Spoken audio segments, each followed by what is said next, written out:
আমরা যখন কোনো গল্প পড়ি তখন আসলে কি দেখি? শুধু চরিত্র বা কাহিনী, নাকি তার চেয়েও বেশি কিছু?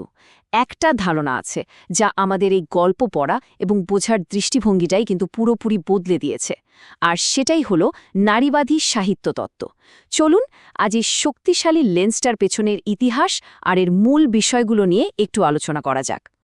আজকের আলোচনায় আমরা প্রথমে জানব নারীবাদী সমালোচনা জিনিসটা ঠিক কী, তারপর এর ঐতিহাসিক প্রেক্ষাপট মানে কিভাবে এটা সময়ের সাথে সাথে এগিয়েছে সেটা দেখব। এরপরে কিছু গুরুত্বপূর্ণ ব্যক্তিত্ব আর তাদের লেখা নিয়ে কথা বলবো, জানব এর ভেতরের বিভিন্ন ভাগগুলো নিয়ে, আর সবশেষে দেখব সাহিত্য বিশ্লেষণে এই দৃষ্টিভঙ্গির আসল উদ্দেশ্যটা কী। তো প্রথমেই একেবারে মূল প্রশ্নে আসা যাক। এই যে আমরা বলছি নারীবাদী সমালোচনা, এটা বলতে আসলে কি বোঝায়? এর ভিত্তিটা ঠিক কোথায়? নারীবাদ বা ফেমিনিজম, এই শব্দটা নিয়ে কিন্তু অনেক ধরনের ভুল বোঝাবুঝি আছে। তাই চলুন এর মূল ধারণাটা ঠিক কী সেটা একবার পরিষ্কার করে নেওয়া যাক। দেখুন, নারীবাদ মানে হলো এমন একটা আন্দোলন যার মূল লক্ষ্য হচ্ছে সমাজে লিঙ্গ বৈষম্য, শোষণ এবং সব ধরনের নিপীড়নের অবসান ঘটানো। প্রায়ই একটা ধারণা প্রচলিত আছে যে এটা হয়তো পুরুষ বিরোধী কোনো আন্দোলন, কিন্তু ব্যাপারটা মোটেও তা নয়। এটা আসলে একটা সিস্টেম বা ব্যবস্থার বিরুদ্ধে কথা বলে, যে ব্যবস্থাটা নারী পুরুষ নির্বিশেষে সবার জন্য অসমতা আর অবিচার তৈরি করে। এই চিন্তাভাবনাগুলো কিন্তু একদিনে তৈরি হয়নি, এর পেছনে আছে শতাব্দীর পর শতাব্দী ধরে চলা একটা লম্বা লড়াই আর গভীর চিন্তার ইতিহাস। আসুন সেই যাত্রাপথটা একবার সংক্ষেপে দেখে নিই। এই শুরুটা মনে বলতে পারেন ১৭৯২ সালে, যখন মেরি ওয়েস্টনক্রাফট তার যুগান্তকারী বইটা লেখেন। এরপর ১৮৪৮ সালে আমেরিকায় নারীদের ভোটাধিকারের দাবি ওঠে, আর ১৯৪৯ সালে সিমন দ্য বুভুয়ার তার দি সেকেন্ড সেক্স বইতে দেখান যে নারী পরিচয়টা কিভাবে সামাজিকভাবে তৈরি হয়।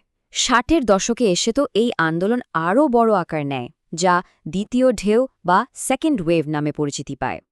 আচ্ছা, এবার সেই সব প্রভাবশালী ব্যক্তিত্ব আর তাদের অসাধারণ লেখাগুলোর দিকে একটু তাকানো যাক, যাদের হাত ধরে এই তত্ত্বটা আজকের এই রূপে এসে দাঁড়িয়েছে।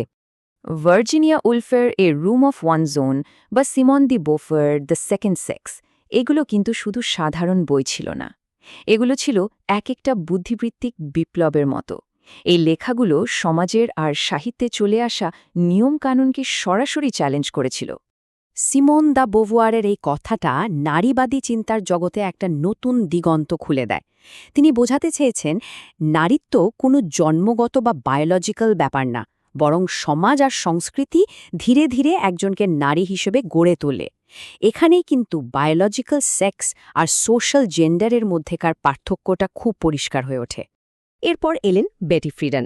তার লেখা দ্য ফেমিনিন মিস্টিক বইটা যেন একটা স্ফুলিঙ্গের মতো কাজ করেছিল। সেই সময়কার গৃহবধূদের মনের ভেতরে যে একটা চাপা অসন্তোষ ছিল, যা হয়তো তারা ভাষায় প্রকাশ করতে পারছিলেন না, সেই অনুভূতিটাকেই ফ্রিডেন তার লেখার মাধ্যমে সামনে নিয়ে আসেন। আর এটাই নারীবাদের দ্বিতীয় ঢেউ শুরু হতে হিউজ একটা ভূমিকা রেখেছিল। একটা কথা কিন্তু মনে রাখতে হবে, নারীবাদ কোনো একটা একক জমাট বাঁধা মতবাদ নয়। এর ভেতরেই নানা রকম চিন্তার ধারা আছে, যাদের মধ্যে প্রায় বিতর্কও দেখা যায়। প্রধানত দুটো ধারার কথা বলা যেতে পারে। একদিকে আছে অ্যাংলো আমেরিকান নারীবাদ। এরা একটু বেশি বাস্তববাদী, মানে সামাজিক আর রাজনৈতিক পরিবর্তন নিয়ে বেশি কাজ করেন।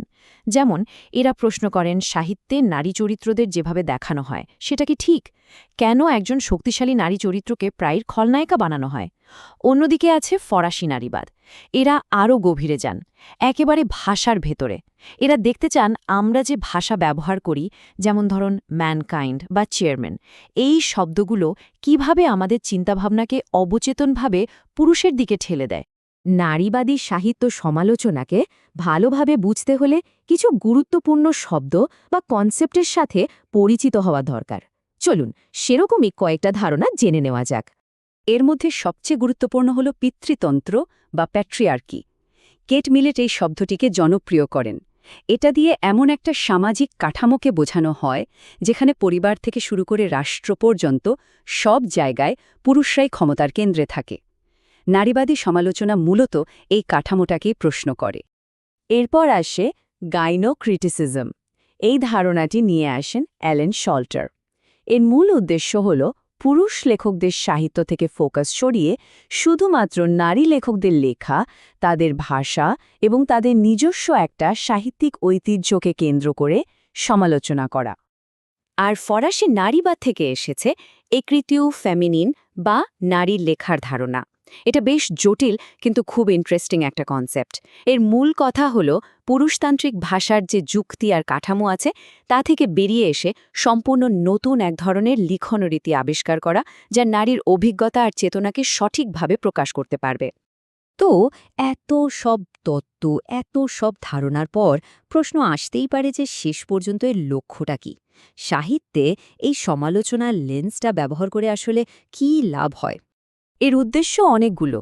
যেমন, যে নারী লেখকদের কাজ এতদিন হয়তো গুরুত্ব পায়নি সেগুলোকে নতুন করে মূল্যায়ন করা, সাহিত্যের যে একটা প্রতিষ্ঠিত তালিকা বা ক্যানন আছে সেটাকে আরও বড় করে নারীদের কাজকে অন্তর্ভুক্ত করা, গল্প উপন্যাসে নারীদের যে গতানুগতিক বা স্টিরিওটিপিক্যাল চরিত্র দেখানো হয় সেটাকে উন্মোচন করা, আর সবশেষে ভাষার ক্ষমতার মধ্যেকার লিঙ্গীয় সম্পর্কটাকে বিশ্লেষণ করা।